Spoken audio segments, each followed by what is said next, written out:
gorilla DNA in our midst, more living fossils, and an overflowing mailbag. This is Genesis Week.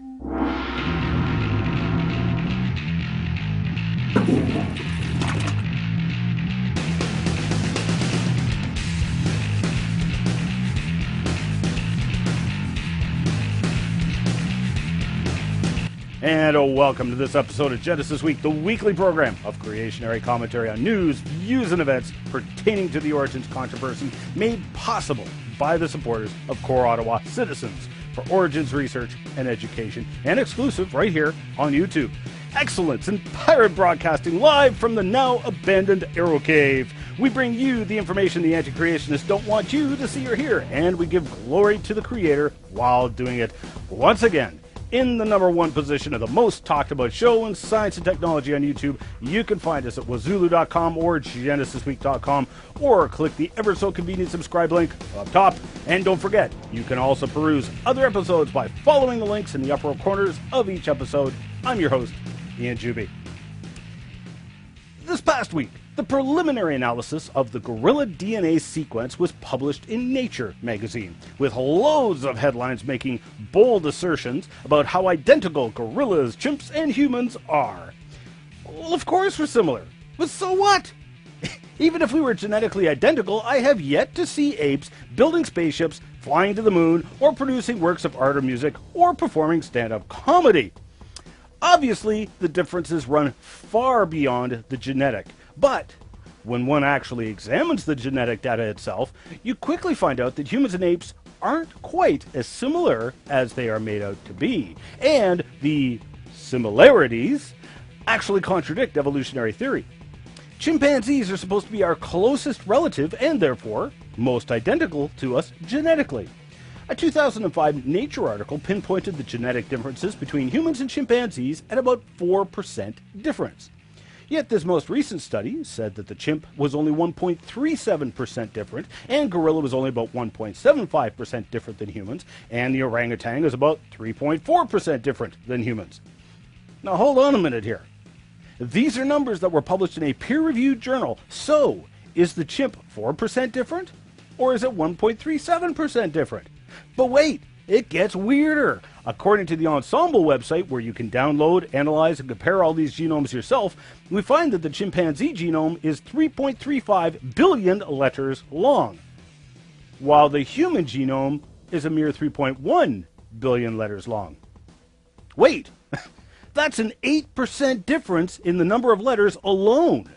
So to turn around and say that chimps and humans, which are at least 8% different, are in fact only 1.37% different, shows that either A, they're not telling you everything, or B, these scientists flunked high school math. Now, I happen to know it's because of what they are not telling you. Well, if they want to play that game, hey, I can play that game too. Let's use their numbers, which aren't actually numbers at all, but rather propaganda portrayed as data.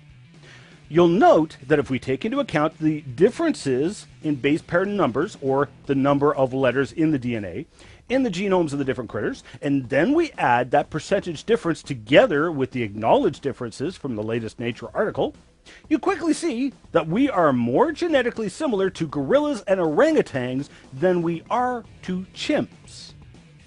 Now, these numbers are complete fiction. They do not portray reality whatsoever, but neither do the figures presented in the Nature article. My numbers are just as valid as the alleged values of similarity given in the Nature article. Why? Because of what they are not telling you. You see, when they make these comparisons, the scientists are ignoring huge portions of the DNA and homing in on selected genes that both the apes and the humans have, and comparing just those genes, ignoring the fact that these similar genes are often in radically different locations in the different organisms. We would, of course, expect the genes to be similar. They had a common designer. You'll notice that once a car manufacturer builds a transmission, they'll use that transmission in different vehicles. That's good engineering. That's smart engineering. The bracket mounts and such may be different in different vehicles, but the transmissions are essentially the same. That's evidence of a common designer, not evolution. So just what are the scientists ignoring to arrive at this 98.63% identical claim for chimpanzees? Well, they're ignoring orphan genes, genes which are exclusive to that organism and not found in any others. In other words, if we were to compare the hundreds of orphan genes between the apes and humans, we would find a 0% match between the chimps and the humans. But wait, it gets better. With last year's publication of the orangutan genome in Nature magazine, the researchers noted that, depending on which genes you compared, the orangutan was more closely related to humans than chimpanzees were. This week's report on the gorilla genome showed that the gorillas were as much as 30% dissimilar to humans, and in fact, if we went on the fallacious assumptions the researchers are using, the gorilla was more identical to humans and chimpanzees than the humans and chimpanzees were to each other. In other words, one could interpret the genetic data to mean that the gorilla was an intermediate organism between chimpanzees and humans. At the end of the day, none of this genetic information supports the idea of descent from a common ancestor because there's nothing common about the information. And in fact, it can be interpreted in a myriad of evolutionary scenarios, the majority of which disagree with the alleged fossil evidence for human evolution. However, it all fits in quite nicely with the fact that each organism was specially and uniquely created, with the creator using some common design among the organisms. In fact, Ebersberger et al. Explained in their 2007 Mapping Human Genetic Ancestry paper in Molecular Biology and Evolution, thus, in 2/3 of the cases, a genealogy results in which humans and chimpanzees are not each other's closest genetic relatives. The corresponding genealogies are incongruent with the species tree. In concordance with the experimental evidences, this implies that there is no such thing as a unique evolutionary history of the human genome. Rather, it resembles a patchwork of individual regions following their own genealogy. Translation: the genetic evidence does not support common descent, but resembles a patchwork of genes among the organisms, which could be best explained by a common designer. And I would suggest that common designer was the one the Apostle John spoke of in John chapter 1, verse 3. All things were made by him, and without him was not anything made that was made. John was speaking of Jesus Christ, who created a human form to live in and sacrifice for your sins and mine, and rising from the dead so you could have confidence that he really was the way to eternal life. You'll notice a consistent reporting in these weekly shows. It seems every week another fossil is unearthed which shows exactly what we would expect to see were the book of Genesis true: stasis in the fossil record. This week, we have a report in the Public Library of Science 1 on a wonderful find of fossil sea cows, manatees. Fossils taken from Florida, India, and Mexico all reveal that from 28 million years ago through to 3 million years ago, we see the evolutionary sequence of manatees evolving over millions of years into manatees. Brian Thomas from the Institute of Creation Research also pointed to a recent Chinese science bulletin describing fossil salamanders so well preserved that even their stomach contents were visible. Allegedly 150 million years old, the Chinese researchers remarked how these fossil salamanders look just like the giant Chinese salamander. So, 150 million years has caused the salamander to evolve into the salamander. This is what we typically see in the fossil record. Very little change, stasis, in stark contrast to what we would expect if evolution were true, and matching exactly what is described 10 times in the first chapter of Genesis, where God created everything to reproduce faithfully after its kind. This is powerful evidence for creation, and to say it's common in the fossil record is an understatement.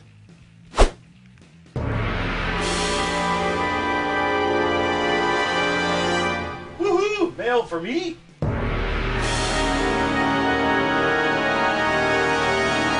Wow! Not only was there a lot of discussion on last week's show, there was a lot of good comments and questions brought, and I'm afraid I won't be able to recite them all.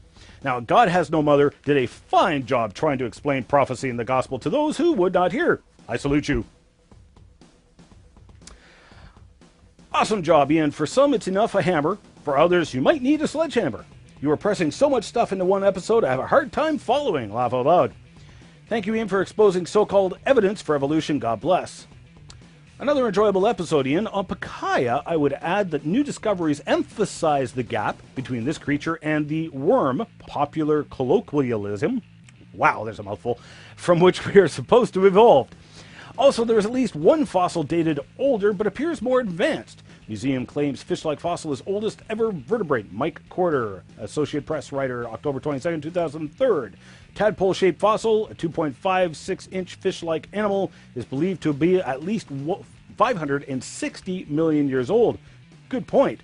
Let us also remember the jawless fish fossils found in China in 1999, allegedly dated 530 million years old, which would be 25 million years older than the bird's shales. So that's just another example of vertebrate fossils before our alleged ancient ancestor.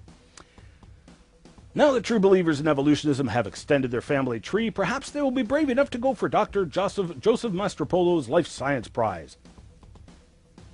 Wazooloo is on the government's spreading subversive material list. Be prepared to be rounded up and re-educated, brainwashed, at the local FEMA camp. And that's why I am broadcasting from a different top-secret hideout every week. One White Moon wrote in with an interesting question which stirred a lot of response.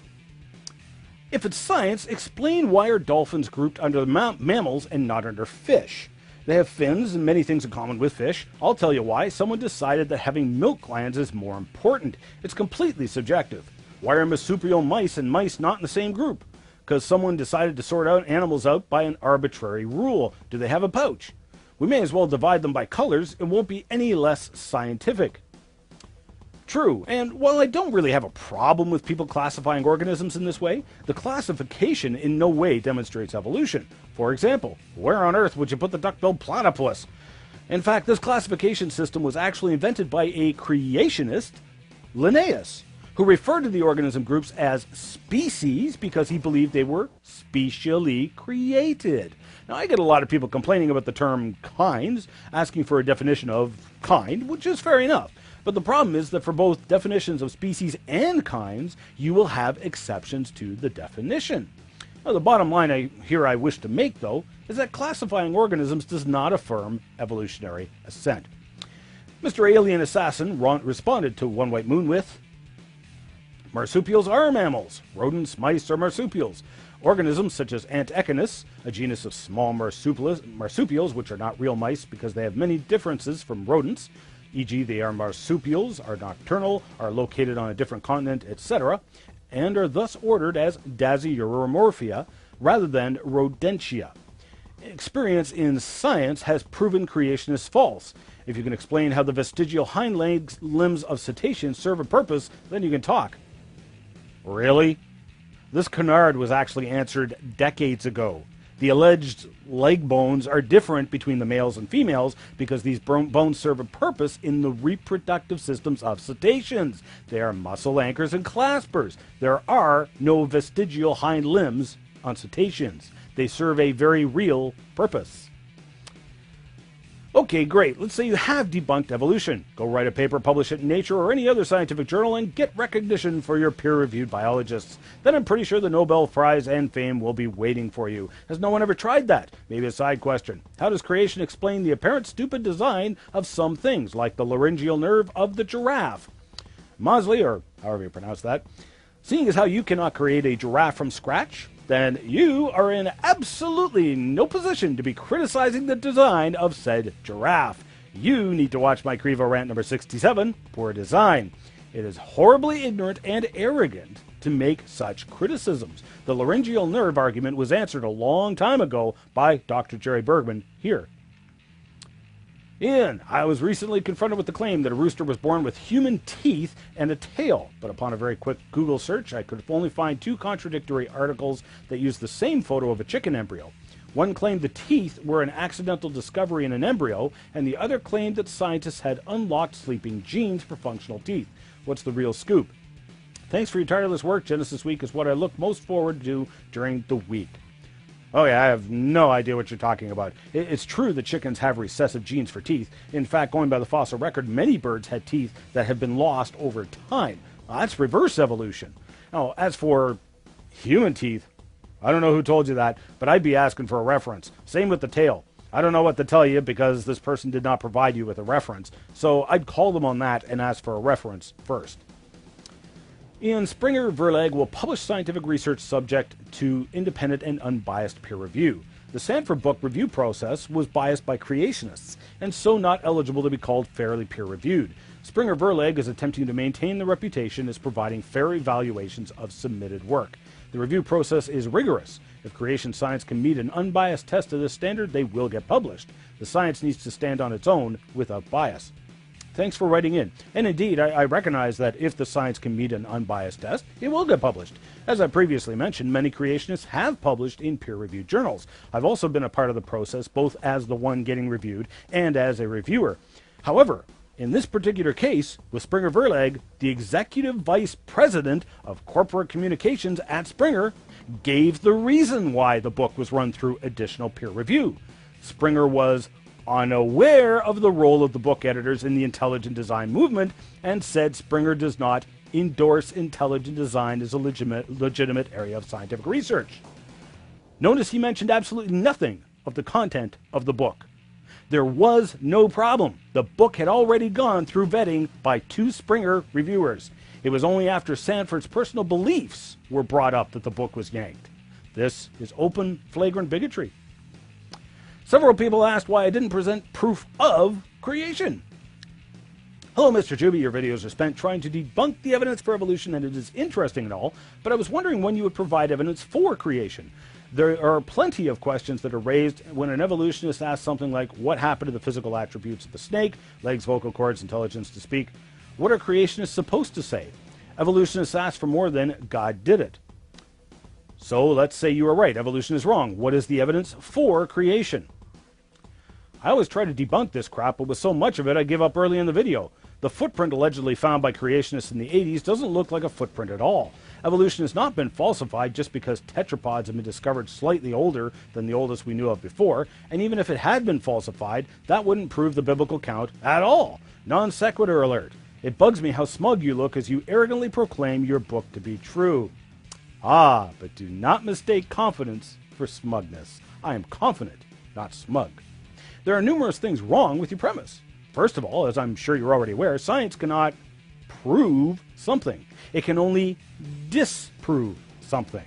So all too often, evidence for creation is also evidence against evolution.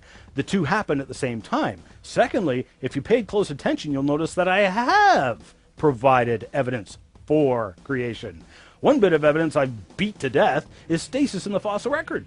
Evolution requires change over time, a gaining of novel features and functions in an organism over time, and a fossil order. I've showed over and over again with literally dozens of examples, including the tetrapod footprints, how the alleged fossil sequence is wrong, or how it is in the wrong order, and the organisms we find in the fossil record show extinction and stasis, neither of which help evolution, and both of which fit perfectly within the creation model. 10 times in the first chapter of Genesis alone, it says God created life to reproduce after its kind. Therefore, good evidence for creation would be life forms showing little to no change between the fossil record and modern times, which is exactly what we see. We also see profound evidence for a worldwide flood, which does 2 things. It refutes the idea of deep time because deep time is only used to explain away the evidence left behind by Noah's flood, and it simultaneously affirms the Genesis account, which talks about a worldwide flood. And by the way, the footprints in the Tibet sandstone are a dead ringer match to the footprints in the Coconino sandstone. Compare them yourself. For channels like this, there should be 2 like bars. One for whether you agree, which is basically what it is now, and one for whether you were entertained. I don't agree with what you're saying, but your videos are hilarious, especially the mailbag bits. Woohoo, mail for me. Thanks for writing in, Not James, and yes, you are certainly welcome to disagree with me. Hi, Ian. I think there are 2 things you should have mentioned. Fully formed vertebrates predate Pikaia. In fact, most of the so-called transitional fossils are found in the incorrect order. Some fish, like the Lepidogalaxius, have a neck, but they are still 100% fish. So finding a fossil fish with a neck, like Tiktaalik, proves nothing. Thank you to everyone who wrote in, and thank you for watching. I hope you'll join me again next Genesis Week. I'm your host, Ian Juby, signing off for now. Remember, you can share this video with your frenemies on TwitFace+ using the convenient share button down below. Remember the words of our Creator who gave us a hope, showing us that He was the way, the truth, and the life. We'll see you next time. Production software was provided for Genesis Week by the Big Valley Creation Science Museum, located just 25 minutes north of Drumheller, Alberta. Visit bbcsm.com for more details. You can help keep this program going by making a tax-deductible donation to Core Ottawa, Canada North Post Office Box 72075, Ottawa, Ontario, Canada, K2A2